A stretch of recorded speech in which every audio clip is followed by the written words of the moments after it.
মা তুমি কথা বুঝো না, বলছি ভাত বসে দিকে মজাই লেগেছে, তাও সে এরকম করছে। সে বড় ঢেমনটা এরকম করতো, সে খানকি খাটি বলতো মেন্স হয়েছে। মেন ছেলেও করা হয় না। তুই কি বল আমাকে বুকা পেয়েছি নাকি? মেন্সলি করা হবে না, মজাই লাগলি করা হবে না, বড় আগার পাপা মারাচ্ছি নাকি তুই? যা বুঝো না সুঝো না তাহলে বকু না, ঠিক আছে? আমাকে ঘুমাইতে দাও। বাল আমার সারাদিন সংসারের কাজ করে করে জানটা হালাকালা হয়ে গেল, একটু শান্তি করে শুতে আইবো, তাও পাবো না শুতে পারলি।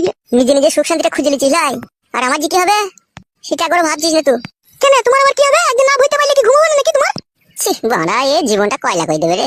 কত যদি তোমার মন না মানে তাহলে বইতে গাইছো। মন থেকে বলছিস তো বাড়া? আগেকার স্বামীটাই আমার ভালো ছিল, দুঃখ কষ্ট বুঝতো, এ কিছুই বুঝে না, মানুষের শরীর খারাপ না কি খারাপ কিছুই দেখে না। ভাগ্য খারাপ হলে যা হয় নিজের পায়ে নিজেই তো কুড়ুল মারলাম। শোনা বউ একবার টাকা বলছি বউ, মেয়েদের মন না প্লাস্টিকের ধুন, আজও বুঝলাম না বউ। যদি দুদিন গায়ে হাত না দিয়ে দুদিন যদি এসে ভাত মাত খেয়ে শুয়ে পড়ি তাহলে তারপর দিন বলবে ঢেমনি করে এলো। আর এখন মন চাইছে একবার লাগাইতে, বলছি মাজাই লাগছে মেন্স হয়েছে, তাহলে কোথায় যাবো বউ? এই জন্য বলতে পারি শোনা আমার। বাল আমার কোথাও যেতে হবে না, পাশে চুকুরে সাউগা, কালকে করবে যা করবে। কালকে করবো? হ্যাঁ কালকে করবে। আর এখন যে খারাপ হয়ে গেছে তাহলে এখন কি করবো? বাথরুমে যাও, দিয়ে হ্যান্ডেল মেরে শুগা। বাথরুমে হ্যান্ডেল মেরে আইবো? আমি জানি না বাল কি করবে তুমি।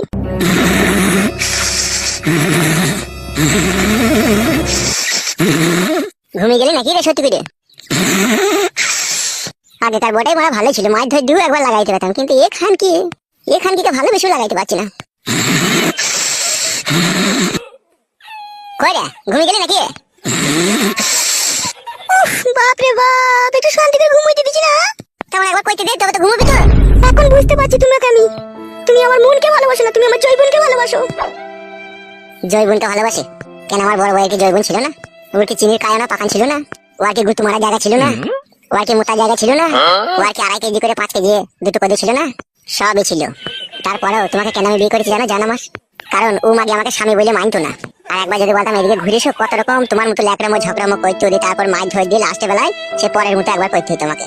সেই জন্যই আমি মনে মনে ভেবেছিলাম যে এই ঢেমন খেলে আমি জীবনে সুখ পাবো না, তাই কি আমি তোমাকে ভালোবেসে বিয়ে করেছি। জয়বনের জন্য লয়, তুমি ভুল বুঝবে জান। হ্যাঁ তবে একটা কথা বলতে পারো, আমরা বেটা ছেলে পুরুষ মানুষ, প্রতিদিন একটু ভাত মাত খাওয়ার পরে বিড়িমিড়ি খাওয়ার পরে আমাদের একটু লাগাইতে ইচ্ছে হয়। আর সেই সময় যদি বউ বাঁধা দেয় তাইলে একটু মুডটা খারাপ হয়ে যায় না শোনা বউ আমার? সেই জন্য বলছি জান, আমিও তোমাকে মনে প্রাণে ভালোবাসি। একবার করতে চাইলাম বলে তুমি আমাকে একবারই খারাপ ছেলে ভেবো না। আমি সুন্দর ফাইন ছিলে। বেশ ঠিক আছে, তুমি যা ভালো লাগবে তাই করো, আমি বুঝতে পারিনি তোমার ভালোবাসাটা। একবার তাকাও শোনা বউ আমার, একটা কথা সবসময় মনে রাখবা শোনা বউ আমার, আমি তোমার স্বামী, আমি তোমার শরীরের ভালো মন্দ সব জিনিসটাই বুঝি। বুঝতে পেরেছো তো জান? আজকে সকাল থেকে তোমার মনের অবস্থা ভালো লাগে খারাপ আমি বুঝতে পারছি। কেউ না কেউ আজকে আমাদের বাড়ি এসেছিল, যে কিছু না কিছু তো তোমাকে বলে গেছে। সেই আগে তুমি বলছো মজাই লাগছে, এই লাগছে তাই লাগছে, কিন্তু আদৌ তোমার মজাই লাগেনি। কি হয়েছে একবার সত্যি করে বলো তো জানো আমার? কে এসেছিল গো শোনা আমার মধ্যে আমার, বলো তো জানো আমার? দুটো লোক এসেছিল, দুটো লোক এসে বলছে তোমার স্বামী কোথায়। কে সে লোকগুলো কে? আমি চিনি না। একজনে কালো জামা পরে ছিল আর একজনে সাদা গেঞ্জি লাল প্যান্ট পরে কুমড়ে কুমড়ে চুল। ই বাড়া, কোন শালা রে বাড়া? কালো কুকুর শালাই ছিল নাকি? শোনা আমার যা কি বলছিল, বলছে তোমার স্বামী চরিত্রহীন, আমার বন্ধুর বোনের পেট করে দিয়েছে, 3 লাখ টাকা জরিমানা দিয়েছে, ও ছেলে ভালো নয়, একবারে নোংরা খুবই ছেলে, তাই বলছিল তোমার লিগে। আরে সর্বনাশ, কোন খান কি ছেলে রে আমার এই সুখের সংসারে দুঃখের আগুন লাগাবার চেষ্টা করছে। আর কি বলেছে শোনা আমার? আর বলেছে যদি কোনো সুবিধা অসুবিধা হয় ঠিক আছে আমি আসবো, মাঝে মাঝে দেখা করতে আসবো। আর আমাদের বাড়িতে পায়খানা নাই বলে পায়খানা জিনিস জিজ্ঞেস করলে দেবো, যে বড় ভাইকে বললে তোমাকে একটা পায়খানা দেবার ব্যবস্থা করে দেবো, তাই বললো। আর কি বলেছে খান কি ছেলেটা? ওইটুকুনি বলেছে, আর কিছু বলেনি। শোনো তাকাও আমার দিকে, ওই বুকাচুদা শুইরে বাচ্চা যদি আমাদের বাড়ি আসার চেষ্টা করে, ঠিক আছে বারান্দা থেকে দাঁড়িয়ে হাঁস কাটা বটি দেখাবে, বলবে এখানে এলে পা আমাকে কি দেবো, তাই বলবে।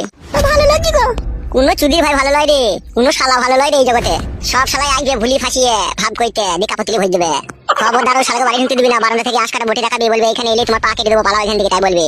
ওরা আমার চিরশত্রু, ওরা আমার বাবাকে আমাকে শান্তি দেয় না কো। ও শালাদের জন্যই আজকে আমাদের হালে পানি নাই। বেশ বেশ তুমি ঘুমাও, অধিকার বাড়ি ঢুকতে দেবো না আমি। আর আমার ঘুম আসবে না বউ, তুই ঘুমো, ও শত্রু লেগে গেছে পেছনে। তুই কেউ সুখ করে শান্তি করে আমাকে সংসার করতে দেবে না, দেখবো শালুরা। আর তুই যা আজলি যদি মেয়ে, তুই তোদের কথা শুনলি মনে হইলো। শুনেছি কিন্তু আর শুনবো না। যদি ওদের কথা শুনিস নিজের কপালে নিজেই ছাই ফেলবি, তখন বুঝবি। আমি কার কথা শুনবো না, তুমি ঘুমাও। তাহলে আমি যে তোর স্বামী, ওরা সকালে এসেছিল আমার বাড়িতে, আমার কাছ থেকে তো কথাটা গোপন করে রেখেছিলি বউ, দিয়ে আমার সাথে এখন ঝগড়া করছিস তুই, যে বলছিস আমার মজাই লাগছে। সত্যি করে বল তোর মজাই লাগছে বউ? না মজাই লাগেনি, ওই জন্য